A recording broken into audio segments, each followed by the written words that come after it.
Welcome back to my presentation. Discuss biopsychosocial factors or events that may have facilitated and or inhibited the resolution of the psychosocial crisis. Social class had an impact on Elizabeth's life. Her family was a hardworking family, but with so many siblings, it was hard to make ends meet.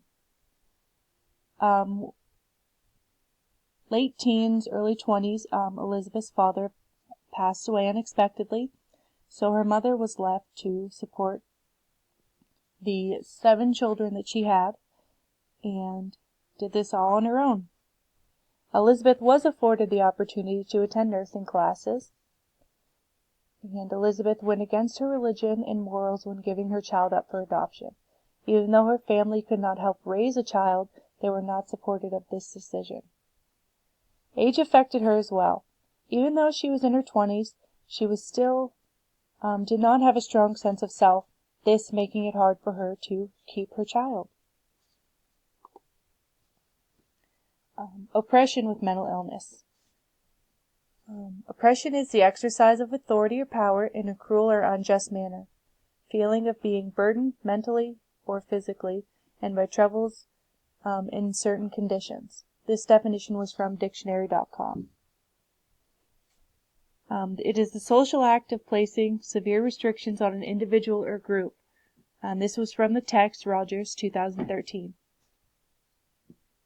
Only 25% of people with mental health issues feel that people are caring and sympathetic toward their struggles, according to the CDC. Elizabeth felt that no one understood her mental illness, especially in the very small town that she lived in. Many people shuddered at the fact that she had a mental illness and had to be in a state psychiatric facility. Elizabeth reported that many people thought that she was crazy and she should have never become pregnant to begin with. Oppression continued. It took a long time for Elizabeth not to feel oppressed with being schizoaffective. Once Elizabeth was able to get the lengthy care in a patient facility, she was able to receive medications and her therapy as she needed. Later in life, she received assistance from a caseworker and peer specialist.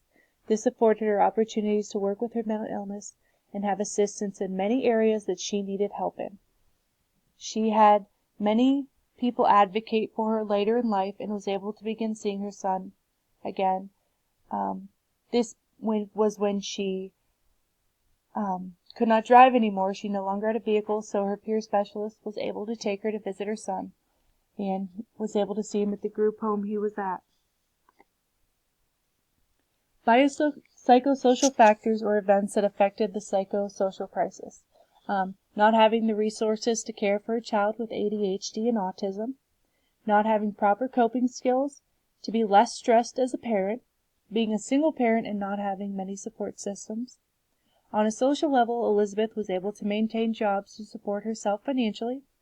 And psychologically, she had low self-esteem, lack of coping skills, and long line of family mental illnesses. Applying the multi-system lens to examine how family, community, institutions, and larger social policy and social forces helped hinder the interviewer's life. Family, not having the resources to receive the best medical care, and being she was born in the 1940s, there was not as much information as there is today. Community. Being from a small working class community, she was sort of an outcast because of her mental illness. Elizabeth giving her child up for adoption also caused controversy within the community, because this was not a norm during this time. Growing up during the era that she did, there was nowhere near the technology today and the resources to assist people with coping with their mental health. Had Elizabeth been in her 20s now, she could have received services to assist her with keeping her child and helping with his needs as well. Elizabeth lives with her decision daily, but would not change this choice she made. She is able to see her now grown son, and giving up her son for adoption made it possible for her to spend a long amount of time in a psychiatric hospital to get help for her mental illness. The second theory that I chose to add to my presentation was Kohlberg's theory of moral development. This theory is broken down to 3 levels. Pre-conventional reasoning. People have not internalized moral values. Moral thinking is ruled by punishment and rewards. Level 2 is conventional reasoning. This is where people value the opinions of others and behavior is guided by external social expectations. And finally, the third is post-conventional reasoning. People have internalized moral values. Morality extends beyond laws and self-interest. Elizabeth made the moral decision to give her child up for adoption because she could not properly care for him. No one believed that she was able to handle a normal child, let alone one with special needs. She did not have the coping skills or patience to work with her child. And Elizabeth began feeling her mental illness around age 7 and had other family members that suffered from various mental illnesses. At a young age, she lived in a farm and had a pet cow. Her family ended up butchering the cow, and this was very traumatic for her. At this age, she learned what death was, and this did not go well for her, and that's where she began developing her morals and did not agree with this. As an adult, she reports that she would have been less traumatic if her parents would have explained this process rather than just doing it. According to this theory, individuals develop their moral thinking at different rates. Individuals usually develop during childhood, but not everyone is able to identify their morals because of different experiences, or cognitive development can be different for others. Limitations. Not everyone can verbalize their thinking, and they may seem less advanced than others.